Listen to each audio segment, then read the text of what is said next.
no rider.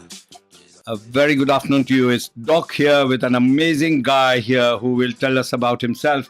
I know very, very little about him. He just walked into the studio yesterday and he says, I want to promote the West End. And I said, wow. So tell us about yourself. And come near the mic. Talk to the mic, not me. Good morning, Doc. Good morning to you. Hello. Thanks ever so much. Yeah, my name's Gerry Hunwick. And, Gerry Hunwick. Hunwick. And Gerry? G-E-R-R-Y. G for Gary. Yeah, Gerry. for Gerard. Gerard. Okay. So Gerry. What made you come to the Spice FM studio yesterday? Because I knew that Spice FM tries to integrate the different communities that live here in the West End. Yes. And focuses on the positive things that are happening in this Because we are in a very good part of the world, aren't we? We're in a great part of the world. I mean the Northeast, and that to Fenham, the West End is an amazing place with multicultural. You got Romanian kids doing wheelies on the bike. You got English kids chewing gum. You got Indians eating kulfi and throwing it in the sidewalk.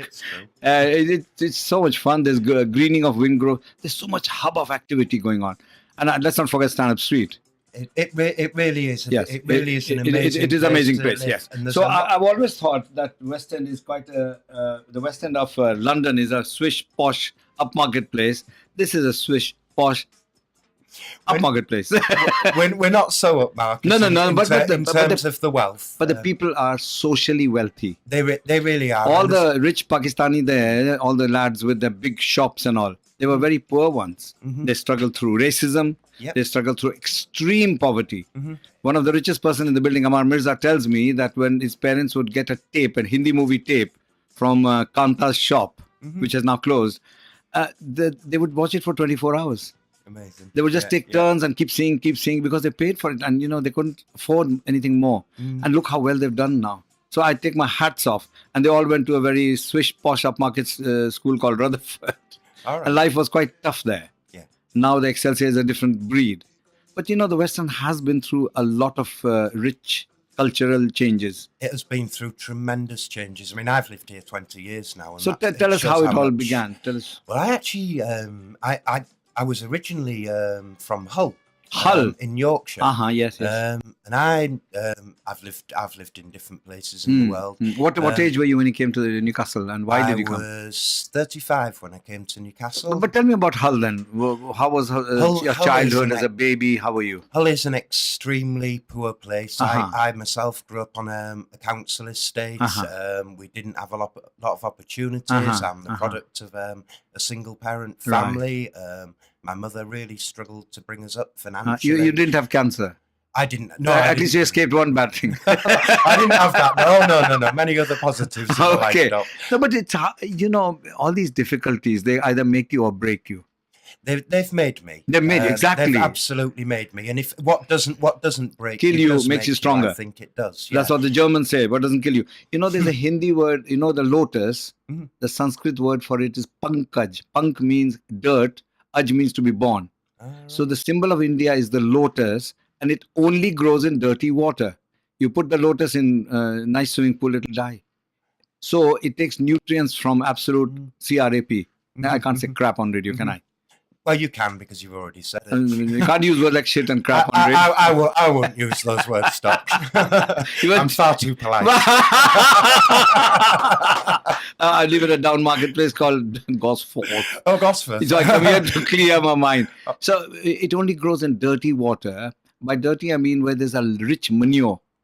I mean, manure doesn't smell. Horse manure doesn't smell nice. There's a lot of creativity, I always think, that comes out of poverty. And chaos. And chaos as well. But creativity and chaos often go hand in hand. Do you know why Indians and Pakistanis succeed in Britain? Not only because they've seen poverty, because they've had to invent everything on the spot. Mm-hmm. Here, everything's laid out. Yeah. Boringly. Yeah. Methodically. Perfectly. Politically correct. Mm-hmm. Health and safety. Data protection. God, that kills me. Where's the chance of creativity if everything is done for you? Yeah. Well, yeah. And in a poor country like India, like my hometown Patna, you have to make everything. Yeah, I also think that people sometimes, if they're lacking in confidence, you do sometimes need a helping hand, though, Doc. Indeed, You know, I'm not saying that, you know, you can't. Not everybody survives who's at the bottom. A lot of people actually. But get even destroyed. in this country, suppose you were in Gosforth and went to a posh grammar school and something, you'd get Meccano. Now you got Wii games where you don't do anything except play passively. You watch, you look, you don't dance to it, you don't join it, you don't make anything. And I'm seriously complaining, the less you do actively, the older you get very fast. You're just boringly watching Jade Goody or something like that, or X Factor. It's all boring, you know. When will you create? It's not all boring, and I must say I think that you dismiss some of the younger generation there. But the younger generation, because it might all look like it's on a tablet to you, but inside, say that tablet, there's a lot of creative... But watching Anton Deck and watching people doesn't make you grow at all. When you watch Newcastle United playing Leeds, your muscles don't grow. But it can inspire you. Does it? It can inspire you. Does it? Yes. Or do they just go and drink more beer and get more fat? Not everybody does. Well, that's very... I think our culture is getting more and more passive. That's possibly true. I think yes, there are a lot more. But when you didn't around. have things, you created yourself. Did you make those telephones with matchboxes? Yes, actually, I did. Actually, with tin cans. And or with a Captain 50 cigarette tin can. Yep. Okay. Did you make darts out of mother's sewing needle and a thing and bird feather? We made darts out of little pieces of grass. Right. And we used to pull the pieces of grass off. So it went straight. And then throw those. And we used to have games at school. Yes. Did you make your own cricket bat out of wood by cutting it yourself? I'm telling all the things I've done. I've had cricket bats out of wood as well. Yes. I never had a cricket bat when I was young, so we did actually make our own cricket bats. And put marks on the wall for the wickets because we couldn't afford the real stuff. I've done all the same things, you know. We used to have goal posts, and I'm sure. Yeah, well, I know the kids do it today. It's just 2 pieces of clothes, and that's what you make do with. So what I'm saying is that less is provided, the more you invent. Otherwise, you become totally passive, and all you do is copy. That's what I'm saying. I'm not saying there's anything. Because the more is given, the less you do. I think it's to do with being challenged. I mean, I also know people who are quite well off, and if they're challenged, they also can be Richard creative. Branson jumps out of a balloon and tries to go to Mars. He doesn't need the money. And to be honest, I know that he's from an extremely privileged ground, but he still wants to jump out and break his leg. Yeah, exactly. He does. I think it's to do with being challenged. So whether you're poor or whether you come from a wealthier background, perhaps it is to do with. They did studies on people who lived in the poor housing estates and found that children were less neurotic. They were left to their own devices. They went and played on the streets in Killingworth and places like that. I think. So there's something to what you're saying. Yeah, I think there is. Whereas the anxious, neurotic Jesmond Gosforth parents. We used to climb up to the tops of trees, yes. You know, and our fall occasionally. We're probably standing in trepidation while we did that. Yeah. But there weren't all the health and safety rules that there are now. But then you took more risks and you succeeded more. Yeah, and it does. It gives you a confidence. You learn that you can overcome that. So that was Yorkshire, and that was quite poor. And then what work did you do? What did you start with? Well, I must say I've been very, very lucky in my life. I've had some extremely good friends who've recognised potential in me and given me a hand when I've needed a hand. When I was in my youth, I was unemployed for long periods of time. How did you entertain yourself, engage yourself? I used to read a lot. Like what kind of things? I used to be at the library, partially to be fair, to be away from home, but I used to go to the library every day and read. No, what you're saying is amazing, because in your generation, even, that idea is lost, isn't it?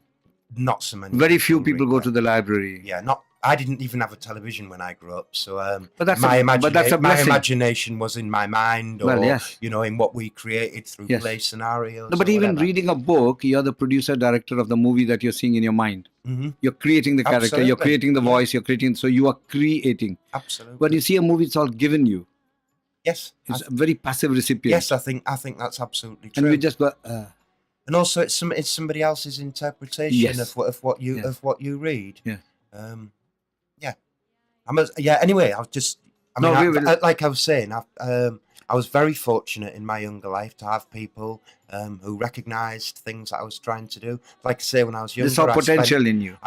Yes, they saw potential in me, and I know when I was unemployed, when I was younger. One of the things that I always tried to do for other unemployed people was try to create a benefits advice system, and we didn't. By the way, there's a tune playing. This is an unusual version of Dil Nada Tujhe Hua Kya Hai. How the hell are you doing a Urdu song by an unknown artist to me? I'll be quite honest with you. I have. You asked me yesterday if I would pick 20 tracks to play. And you very kindly delivered in the middle of the night, and I downloaded them. Thank you. But to be honest, I found it a really, really difficult job because but how do you get this? I have 10,000 tracks of music at home. So every time you come, you bring 20 of them. I will do. But do that how the hell you. is a? I mean, you're almost a Geordie now. I am. Well, I've been here 20 years. Yeah. So okay. So I'm an honorary Geordie. Honorary Geordie. I'm a Broon Geordie. Okay. So how do you have this Hindi Urdu type song here? Because when I've met, actually, I don't think this is Hindi. It's Urdu. I think it's Pakistani. This one. Oh, yeah, Pakistan, India, same country. We talk the same language. Okay, what is Pakistani? Right. What is Indian? Well, we are the same country. You see, I've met people from a lot of different cultures, Yes, and I like to listen to their music. And to be honest, it's refreshingly different. I'm not. Do you know what the song says? I think this one. No, I've forgotten exactly what this. Dil one Nadan means you innocent heart. You, what do you call someone who's very innocent? Naive. Right. You, my little naive heart, what the hell has happened to you? She's talking to her heart. She's fallen in love, of course. Right. Have you fallen in love? I've fallen in love a couple of times. Okay. I'm always in love. Oh. They say your relationship with your body, your own body, is the first relationship. If you've got that right, the rest will follow. Yes, If you don't respect your own body by not looking after it, getting fat, drinking too much, doing whatever, eating greasy food all the time, then you cannot have a good relationship with anyone. So the guy you live in, your spirit, your mood, your mind, your spirit, your conscience, your atma, your ruh, your chi, whatever it's called, that, how it is, you're the driver. And how you're relating to your car is very important. I think it's the positivity that healthy body actually creates for you. And if you are healthy and you feel healthy, you can relate to others in a positive way. And some of that energy. And you spread goodwill. Seems. So, Gerard, what does this song remind you of?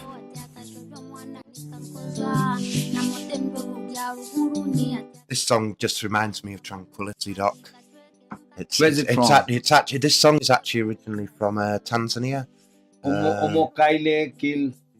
It's from Tanzania. Yeah, it's. Have you traveled a lot? I wouldn't say I've travelled a lot, but I've travelled a lot in my mind, and I've met an awful lot of people from different cultures. But you got an open door. Mainly through my love of music. I absolutely love music. Because music and food, it comes from. Music and food unite. They're so universal. Yeah.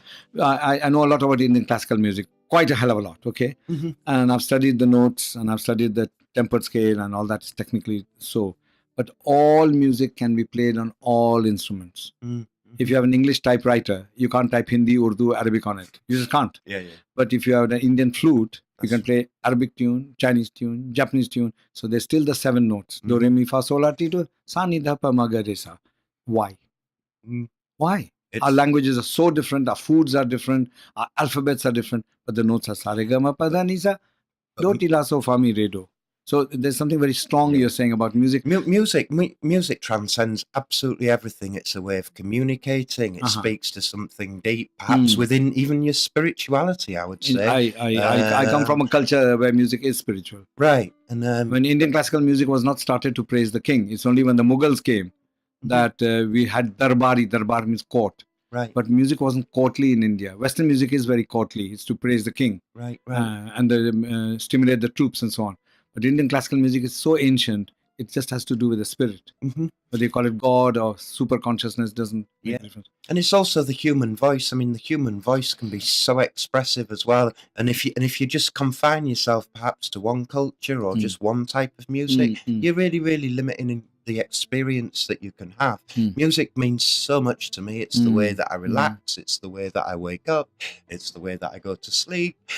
It really speaks to me. And sometimes, I hear music, I don't even know what the words mean, but you can tell. Well, an example is Ravi Shankar plays the sitar. It's a sexy, attractive instrument. He tunes it in the United Nations. They get up and clap. They think he's played the tune. He's just tuning the damn instrument. Yeah. But Nusrat Fateh Ali has got a strong, raucous voice. It's not a melodious, fall in love kind of voice. Well, and he's shouting Allahu, Allah with full vigor and power.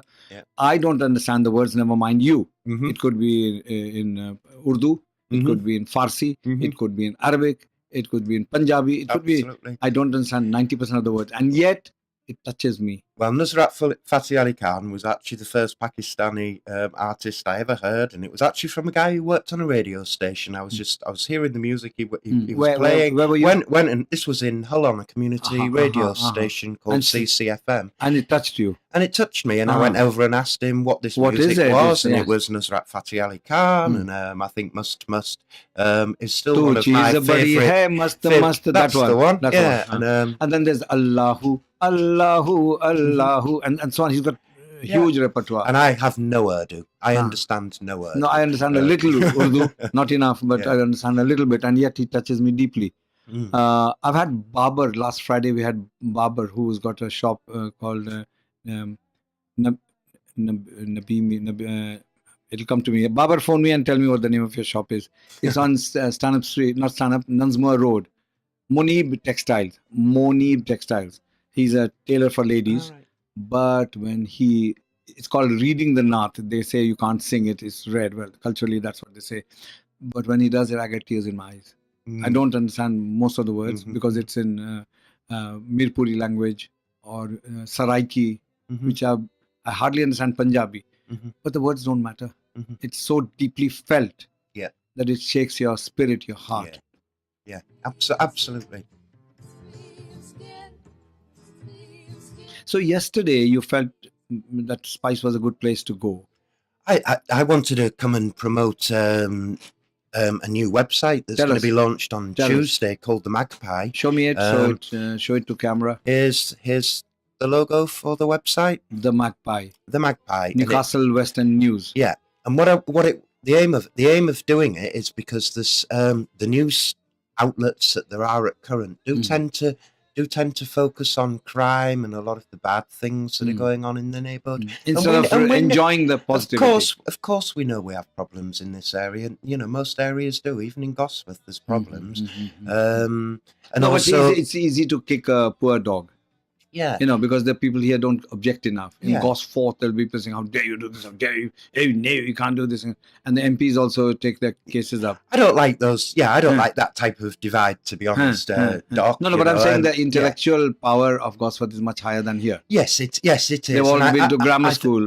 And I think people are probably more they're probably so more they have educated. More they know how to campaign more effectively. That's all I'm saying. And we're perhaps not so used to that here in the West End. And people are busy earning a living. Yeah, and this area has changed dramatically. I mean, a lot of the older communities have broken up. Yes. New communities are being formed. Constantly. And since 2005, 2006, I have really seen the makeup of this area change.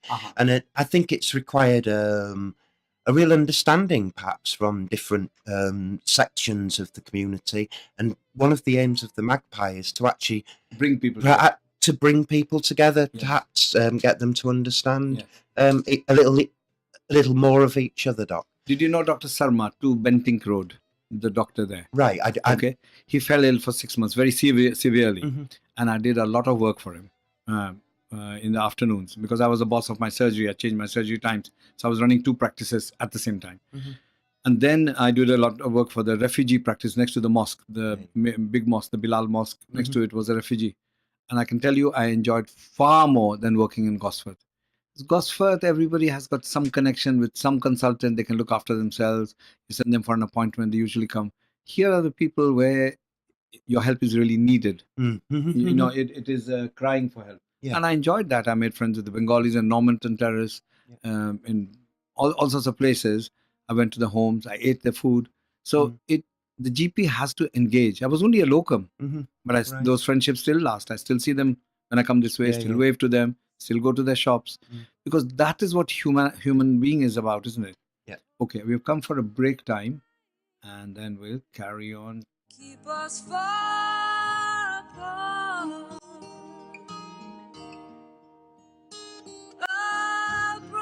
I'm doc sitting with Gerard Hunwick. Gerard is a youth worker of great prominence and great promise as well. Gerard met me only yesterday and he said, I want to help the West End. So he started a website called The MAGPIES. MAGPIES, yes, I was going to say MAGPIPES. No, that's bagpipes, isn't it? The magpie. The bagpie. The West End. And Gerard, tell me what did you feel about the event that happened on Saturday? What's your personal, something in the background while you tell me? What do you think? You were there. Yes, I was there, so tell actually. us what your experience was. Well, I must say I was, in a way, it was very gratifying to see how many people had come out to say that the Geordie nation, if you like, in all its diversity, is not prepared to tolerate people coming into the city, trying to cause division between different groups. And it takes a long time to unite people. It really does. Because love takes a long time getting through, but fear goes like that. And I think that's absolutely true. And I mean, it wasn't pleasant to see people coming in from outside the city to try and telling us how to behave, and telling us how to behave, yes. And also under the banner they say of protecting people who live here. And I was just failing to see that, to be quite honest. And there were clearly, in the element that had come over for the demonstration, not the Geordie United people, but the other elements, they'd clearly come with some hate in their hearts, and it's not a good thing to see. As I say, it takes a long time to get people together. Yes, it really does. We begin from a tribal instinct. I'm from abroad. I don't know how the English will behave. Oh, our clothes are different. They eat different. They don't eat this, they don't do it that, they behave differently, they meet on the street, they hold hands, all that stuff is going on. So it takes a long time to let go of your past and begin to live here. It's very easy, I think, to sow the seeds of discord between people, especially, a lot of us here in the West End, we come from different cultural backgrounds, different places, have different beliefs. And yet we rub shoulders quite happily. We rub shoulders quite happily, but I don't. Perhaps our weakness is we don't integrate enough. How could we integrate more? I think that we need more multicultural things. We can come together through things like sports, the arts, trying to form businesses together, and it's things where we actually work together, and then I think we begin to break down the barriers. Because have a listen. Underneath. So we should all be together, united as humans. Yeah, multicultural, diverse society.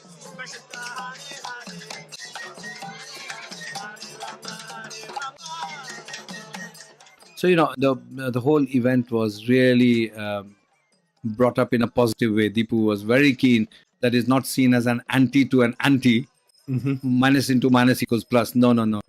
He very clearly told me right before the event, he said, I wanted a positive thing. The Hindu temple president couldn't come. He was having an operation himself. But they did bring it. But they brought the platform. The big drummers. Yes. And the platform. Then there were the lady drummers. And then there was a band, a kind of a blues jazz kind of band. There was a black lady playing the trombone absolutely phenomenally well. I think the police were in magnificent presence and huge numbers. And I think it went off without any episode on our side. I didn't see any trouble from a much bigger demonstration. Yes. Don't get me wrong, I did see people from the other smaller demonstration, and they were massively outnumbered. Well, they were, and there were a minority. To be fair, there were a minority of them who were obviously. Why did they choose bent on causing violence or trouble? But they managed violence because 5 of them got arrested. Yeah. And nothing on our side. Yeah, absolutely. In fact, Deepu was telling a loudhailer guy on our side, saying, look, don't react. Just, you can praise anything you want on this side. Do not engage with them. Well, there's no point descending to the lowest common denominator. I tend not to go on those demonstrations because one of the things that I don't like is the element that do go out and want to fight. And I don't actually think, you want to give them fuel. I don't think it's about fighting. I think it's about talking and trying to learn to understand. And you can't fight fire with fire. No, you can't. If they see us all having fun, they'll have to listen to this guy. we can see where. Sorry. It's fantastic to see, isn't it? All cultures, all. Doesn't it make you proud to belong to Newcastle? Thank you, President, for coming here. Thank you for getting a kick up your rear end. So, actually, we were saying thank you because it helped us realize how good we are in the Northeast. I think what it is, and you used to be able to see it in Northern Ireland. You can see it with Palestine and Israel and places like that. The fighting is not producing peace. You used to see it in South Africa. I used to live in New Zealand. All right.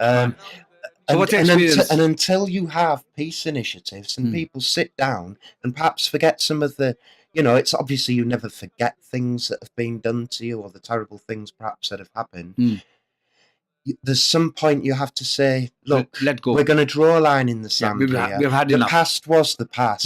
Yes, some terrible things were done. But we have to move together, try to understand otherwise you're wasting your present more, and try and forgive. It's very hard, obviously, to forgive. But if you keep on retaliating and then retaliating back, you're going to get nowhere, and all you end up is with a bigger and bigger and bigger and wasting your whole life and your energy and power away. Yeah, I mean, doing nothing positive for humanity.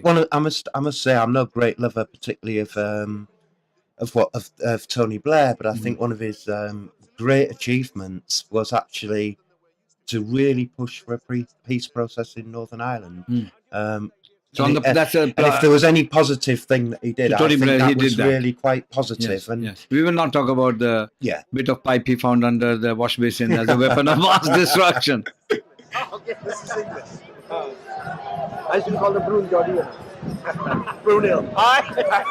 Newcastle Brunel. Hi. It's become so the whole atmosphere was so electric. The whole atmosphere, look at them. It was so happy. I mean, that speeded up.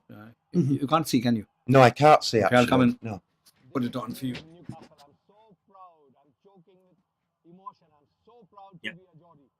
It's such a beautiful. How are you? How are you? What brings you here today? Well, it's support and to fight. Why? What do you think? It was vibrant. No idea. It's such a beautiful place. Why spoil it? Well, that's exactly the point. I think that's what everybody's trying to make. I mean, to me, Newcastle is the center of the universe. Absolutely, Okay. absolutely the best place. Hi, Naveen. Look at all those I people. didn't know there were so many people in Newcastle. Never mind Britain. That's something that we have to build on, though, hey, Doc? And on. And Well, on. apparently there's going to be a white man's march on the 21st. It's an interesting name. We'll find out more because Spice is here to help promote anything that brings people together. But look at my cap. So it's lovely to be here. Sajawal Khan, you are an alderman. And sir, you have been in the city, you're born here. So why are they choosing you? See, the fellow on the left is the guy who's got that energy saving shop. All right, okay, yeah. There would be less resistance here. Oh, because there are fewer Muslims here. Oh. They've got a thing. You know, if you go anti-Muslim, I'm a Muslim. If you go anti-Hindu, I'm a Hindu. If you go anti-Sikh, I'm a Sikh, isn't that? From actually the host community, they are white people. Yes. They always voted for me and always supported. This is Sajawal Khan, who's the honorary alderman of the city now. He used to be a councillor for 17 years. I always think about I'm the I am representing the whole community in the council, and I always raise my voice for the community. And in future, as a so the whole atmosphere was quite positive and electric and upbeat. No question of anger, violence, fear, stress. Not at all. It's peace, harmony, fun. Which does show that, you know, if we can, that there are things work. that we do share together and that we do have in common. I think we've got more that brings us actually together. But than that Spice is quite separates us. unique because just before us was the Muslim program, Islamic program. I come in, they say, hello doctor, how are you? They're just completely welcoming. Yeah. Now listen to this. I'm a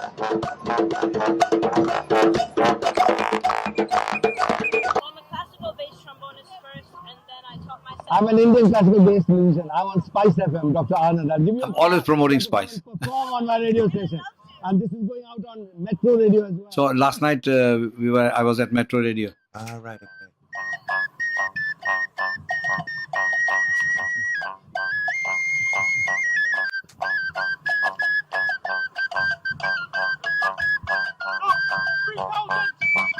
People. Somebody comes and says there's 3,000 people. They're just giving, there's so much excitement. It's like a wedding, isn't it? It's like a positive thing. And I really say Deepu and his team really carried it off in a very positive way. And I think this has been good for Newcastle. It's been tremendous for I mean, the Newcastle. Palestine thing is still a negative thing. You're fighting Israeli occupation and all that. It's still not a positive thing. But if the Palestinian did a march where you are singing and dancing, I mean, today I went to a Syrian, a Jordanian marriage. Yeah. Abed upstairs, he's married in the English way. Today he's done. Look at this. He's a priest. And you know, it was such fun because, and then we went for a cup of tea at the near the civic center, and you know, it brings the people from all faiths together. I think what has been a problem, and I think what's created probably a suspicion, perhaps among the white communities, was the way immigration actually happened in this country. I don't think it's anything to do with people who are coming here, but I think a lot of the communities weren't prepared for the change that was coming to them. And I think because it coincided with times of high unemployment. So you blame them for the unemployment. I think it was easy to target, find scapegoats for other things that were going wrong. I mean, there were problems here in the West End long before there'd been an influx of different populations coming in, and I think that's what it is. But generally, the host community feels that you're taking up all the jobs. Well, they do all the jobs nobody else will do. Yeah, well, whether it's Polish or Irish or Indian or Pakistani or Bangladesh. We don't take the Prime Minister's job.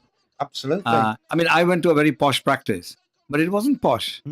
The building was junk. The windows leaked air. The roof was caving in. I'm talking about a posh road, Elmfield Road. There was no appointment system. The only good thing in the technology there is to dictate the notes. But I used to dictate the notes in front of the patient. Always. I've never dictated a letter because I'll forget. So it is Gosforth, but it's still a very down market practice it was. It was very rich. And I completely changed it. Completely. So we had early morning, late evening surgeries. We had Saturday morning surgeries. We had 2 open surgeries where you just walk in and you get seen. And that's what people want. They want that availability. But, and they need the health service to fit in with their lives. And they don't need to be taking time off work to come and see a doctor. I still did 37.5 hours, but at a time when it suited people. And my partners did the middle of the day. And it was, I lived on the premises. I had 4 people come to my door. 3 of them were quite justified. And the one who wasn't was my senior partner's cousin. And I told her where to go. Fair enough. Because either you lose your job and you establish yourself, or you just lose your soul. I think it's about shaping services, isn't it, docs, to meet the needs of people. That's what it should all be about. And too often, I think it's the other way around. Everything is the shaped patient to what fits in around the doctor. Exactly. So we were quite different, and I enjoyed doing that. I changed it completely from just a nice practice, but a more efficient practice without losing the touching. In fact, my partner, Dr. Kopelovich, he had finished 50 years of medicine, not in my practice, but from wherever he started. And he said, can I come and do a surgery? I said, will you charge me? He said, no. Very upmarket postman, Dr. Kopelovich. So he came. I organized about 75 people to see him within a couple of hours. They all brought whiskey bottles, chocolates. It wasn't a surgery. It was just say hello. And we celebrated it, filmed it. And, that's the relationship I want to enjoy with my practice. But there's fun. We did acupuncture, homeopathy, all that with grants. One lady, Jessica, died and left me 32,000 pounds. So I said, look, if it's all provided for, you're not respected. You put in a £5 note and we'll put in 15. You've had some of that, not exactly the same government grants here in the West End. And a lot of people got treatment. And I said, all you have to give back is a statement of, did it benefit you or not? And loads of, because only those people who expect. And that reduces pressure on the doctors. And that's what's needed, It's go back to the community. Listen to this. What are them for? I wonder what religion he is. That's what I was saying. When that final goal was taken, nobody got up and said, hey, I wonder what religion he is. And the black fellow was on the stage before him. He says, my mother is a Jamaican nurse. And when somebody comes with a heart attack, and when they're getting a drip put up, they don't say, excuse me, what's your religion? It's not about religion, is it, Doc? It really isn't. It's tribalism. About religion. I mean, I'm not a religious person. No. But they're picking on a religion. And think they can put it down. But there's a minority in every single culture that you go to. There's always a minority that are going to go out there, cause trouble, do extreme things, you know, and there's people that have terrible thoughts towards others. But I don't think it's not exclusive to one religion or it's one not domain culture or one country. This lady is from the CVS, Council for Volunteers. Because Newcastle is a good city. The first thing is to begin by This is a defining. Jewish guy. So, Pegida say that Muslims and Jews are natural enemies. They even have an Israeli flag down there. They claim to speak for Jews. But we know that the only reason that they say they're for us is because they think Muslims are against us. Right? But we know that's not true. Right? We know, and I know for myself, but when a Muslim taxi driver picks me up, he doesn't ask, "Oh, are you a Jew? I won't let you in." Like a Pakistani. And I come from a multicultural area in London called Hackney. He's a Greek Jordanian guy. Right. So, you know, people tease and joke about these things to make it light-hearted. Otherwise, we're so serious about our culture, even if it kills me kind of attitude. And we are working together. Many faiths, one people. And that's what is our motto. Being a Hindu, we believe that whole community is your family. We believe in Vasudhaiva Kutumbakam. That's the ex-Hindu temple priest who is now pastor to the Hindus, Buddhists and Sikhs in this country.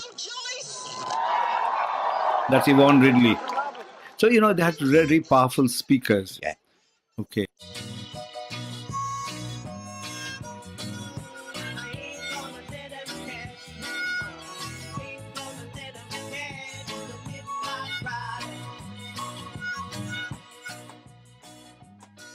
So, yeah, we were saying, That's right. Coming back to the West End, it's like a magazine show. People come in, go out, and we are here to promote we're quite lucky, actually. The Northeast is a good enough place, right? A really good enough place. Newcastle is really canny. The West End is where it's all happening, okay? Yeah. The Beacon was going to be a mosque, but thankfully it's turned into a community center. It's great as a community and a wonderful center. community center. It's a really thanks to people like Sandra. It's a great asset. Yes, so Sandra English, all the charities that help run it. Thank you very much. And then Spice is inside the Beacon. So Beacon has got a voice. Beacon is a body with a voice. It's what we need, a neutral venue where different parts of the community can come together, express themselves, learn to create together, and begin to understand. Some amazing things happen, you know, really amazing things happen. We had Busola. She had about 20 children, many of them Pakistanis, some Bangladeshi, a few African. And all the common denominator was they were about age, I think 12 to 14, 16. The only common denominator was they were children. So no gender discrimination, no race discrimination. They just don't know what you're talking about. And they were all making pizzas with a flavor from the country their parents came from. Right. So you had pizza with a bit garam masala, pizza with a cheese and tomato, pizza with a bit dhania, pudina, Indian, Pakistani kind of thing. And I think that's a metaphor for love. Food is love, isn't it? And if children of different complexion, different size, they don't see color. Because I was filming them and asking, you're talking to her, she's black. He says, so what? Very angrily. You know, I like stirring up debate. So it was really good. And people get the idea that you can do interesting things here. As much in Spice, as much in Beacon, as much in Newcastle. And the community needs something like that. We need something that does meeting point. A meeting point, but also a place where we can nurture young talent. Because there's a lot of young people who live in this area wonder what the future holds for them. Yes. And we need. But by meeting, you give them a positive view. Yeah, of course, and it shows the way that actually the future can be. And we need solutions to come from out of our own community, I think. Yes. You know, we don't need instead of looking for someone to come and tell us. Some giant employer to come in and provide all the jobs for us. Like Siemens or something. Yeah, we have most. I'm not to knock Siemens at all or anything but I'm saying that. But, something big like, or in Sunderland, what do you have that car place? Nissan. Yeah. They are fine. Yeah. But at the microscopic levels, you got corner shops, you got little kebab places, you got a lot of businesses. Have you ever looked at the range of people who are there in the West End shop-wise? Have you got a list? Have you got connections? There's an amazing, and to be honest, they're connected all the way throughout the world because, as you know, we've got so many different nationalities. Well, the Pakistanis all come to Yawar's show and Sanam's show, and phone in this show. The Punjabis phone in Charanjit's show, the Punjabi language thing. I get in people as well. I've got Ali. So there's a link within link within link within link within link, isn't it? And that's a real rich source of strength, I think, Doc, personally.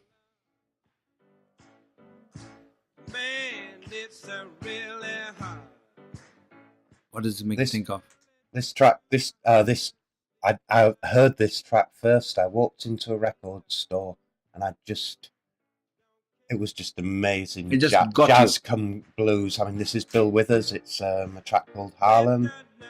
Harlem. What better name? Yeah, and there you go. Another place of real cultural mix. Yes. And again, poor. Yeah, and again, poor. Yeah. And he's also got a gorgeous voice.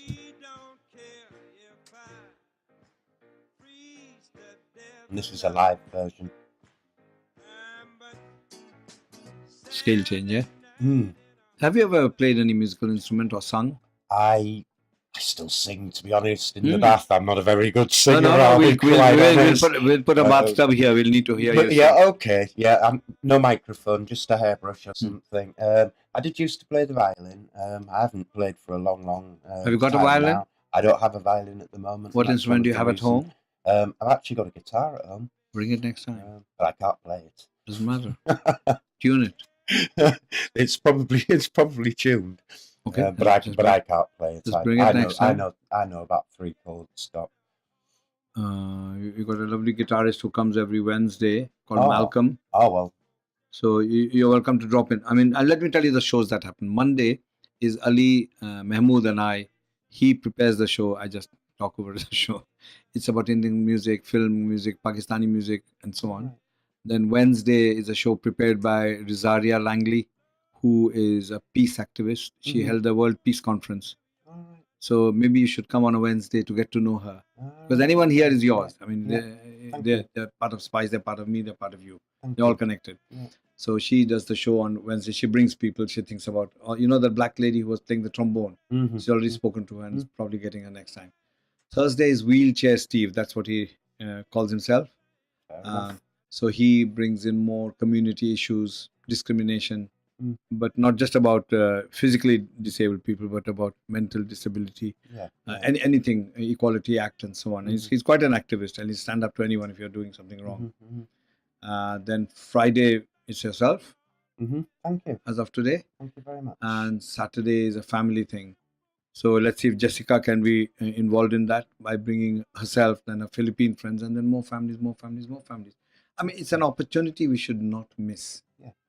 Yeah, no, that's absolutely tremendous, Doc. I mean, that, and thank you very much for the invitation. It's an honor and a pleasure to be able to come in every Friday. So, job-wise, tell me, your key skills say project establishment and development, media outreach and content creation, including young people, strategic analysis, training, delivery. Okay, you'll be very welcome to bring young people who have worked with you and for them to bring their issues out. That would be really good, because one of the reasons for wanting to do the Magpie is to actually provide a forum, and one of the things that we want to do through this is actually train up some young people in the skills of journalism, photography. So if you have any spare people who want to work here, they can man the camera, they can man this, they can control. Yeah. I'd rather be talking to you than having to be like an Indian goddess.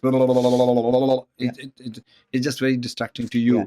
Obviously, a Friday, most of them are at school, but yes. But they can come on other days. Yeah. If they're over 16, whatever their legal age is, 16, they're welcome to join in the shows. They're welcome to participate in the shows.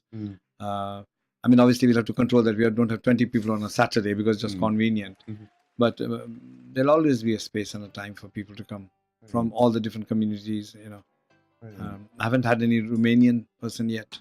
Oh, we need some Romanian music in here. They're very, very, very, very musical people. One of the things that I was going to put on my track list, I've got a lot of Romanian gypsy music, for want of a better term, and I really love it, but I had so much, and it was such a difficult choice as to what I was going to actually But this is only a first list. On a playlist, But keep that list, give it a date, make another playlist, third playlist, fourth playlist.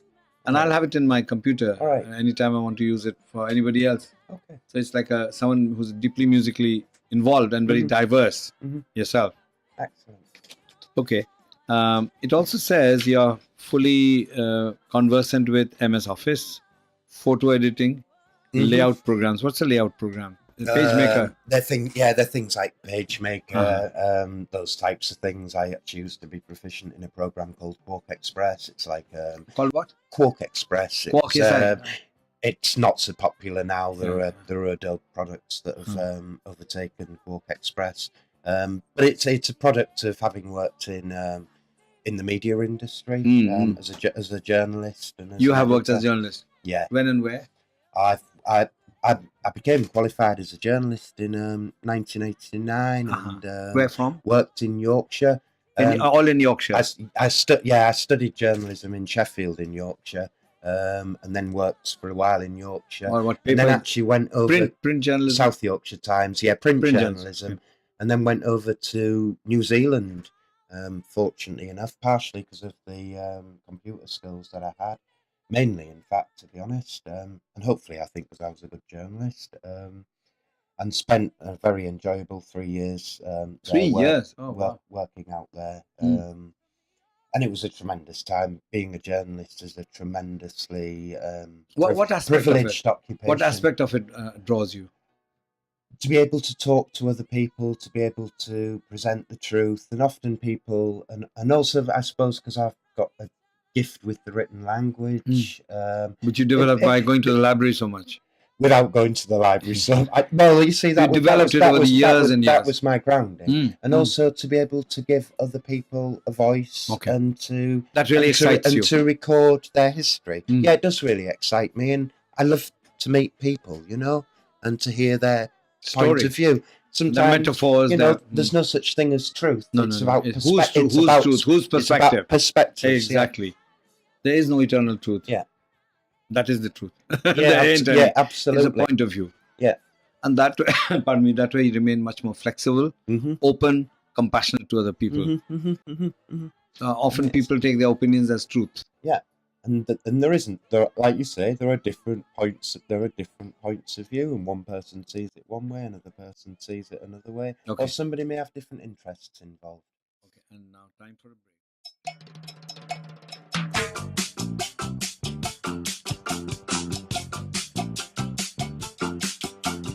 All my friends know the low rider. The low rider. A very good afternoon to you. It's Doc here with an amazing guy here who will tell us about himself. I know very, very little about him. He just walked into the studio yesterday and he says, I want to promote the West End. And I said, wow. So tell us about yourself. And come near the mic. Talk to the mic, not me. Good morning, Doc. Good morning to you. Hello. Thanks ever so much. Yeah, my name's Gerry Hunwick, and Gerry Hunwick. Hunwick. And Gerry? G-E-R-R-Y. G for Gary. Yeah, Gerry. for Gerard. Gerry. Yeah. Gerard. Okay. So Gerry. What made you come to the Spice FM studio yesterday? Because I knew that Spice FM... What age were you when you came to the Newcastle, and why did you come? I was 35 when I came to Newcastle. But tell me about Hull then. How was your childhood as a baby? How were you? Hull is an extremely poor place. I myself grew up on a council estate. We didn't have a lot of opportunities. I'm the product of a single-parent family. Right. My mother really struggled to bring us up financially. You didn't have cancer? I didn't. No, at least you escaped one bad thing. I didn't have that. No. Many other positives. Okay. No, but it's all these difficulties. They either make you or break you. They've made me. They've made you, exactly. They've absolutely made me. And if what doesn't break kill you makes you stronger. I think it does. That's what the Germans say. What doesn't kill you? There's a Hindi word. The lotus. The Sanskrit word for it is pankaj. Pank means dirt. Aj means to be born. So the symbol of India is the lotus. And it only grows in dirty water. Tries to integrate the different communities that live here in the West End, and focuses on the positive things that are happening in this area. Because we are in a very good part of the world, aren't we? We're in a great part of the world. I mean the Northeast, and that too, Fenham, the West End is an amazing place with multicultural. You got Romanian kids doing wheelies on the bike. You got English kids spitting chewing gum. You got Indians eating kulfi and throwing it in the sidewalk. It's so much fun. There's greening of wind growth. There's so much hub of activity going on. And let's not forget Stand Up Street. It really is. Yes, It really is an amazing. It is an amazing to place. live. Yes. And there's So a lot- I've always thought that West End is quite the West End of London is a swish posh upmarket place. This is a swish posh upmarket place. we're not so upmarket. No, in terms of the wealth. But the people are socially wealthy. They really are. All And the rich Pakistani there, you put the lotus in a nice swimming pool, it'll die. So it takes nutrients from absolute CRAP. I can't say crap on radio, can I? Well, you can because you've already said it. You can't use words like shit and crap on radio. I won't use those words, Stock. I'm far too polite. I live in a down market place called Gosford. Oh, Gosford. So I come here to clear my mind. So it only grows in dirty water. By dirty, I mean where there's a rich manure. I mean, manure doesn't smell, horse manure doesn't smell nice. There's a lot of creativity, I Yes. always think, that Yes. comes out of poverty. And chaos. And chaos. And chaos as well. But creativity and chaos Do you know often why go hand in hand. Do you know why Indians and Pakistanis succeed in Britain? Tell me. Not only because they've seen poverty, because they've had to invent everything on the spot. Here, everything's laid out. Yeah. Boringly. Yeah. Method the lads with their big shops and all. They were very poor once. They struggled through racism. Yep. They struggled through extreme poverty. One of the richest person in the building, Amar Mirza, tells me that when his parents would get a tape, a Hindi movie tape from Kanta's shop, which has now closed, they would watch it for 24 hours. Amazing. They would just take turns and keep seeing because they paid for it, and they couldn't afford anything more. And look how well they've done now. So I take my hats off, and they all went to a very swish posh upmarket school called Rutherford. All right. And life was quite tough there. Yeah. Now the Excelsior is a different breed. But the West End has been through a lot of rich cultural changes. It has been through tremendous changes. I mean, I've lived here 20 years now. And So that- tell us shows how it all much- began. Tell us. Well, I actually, I was originally from Hull. Hull? In Yorkshire. Yes. And I've lived in different places in the world. What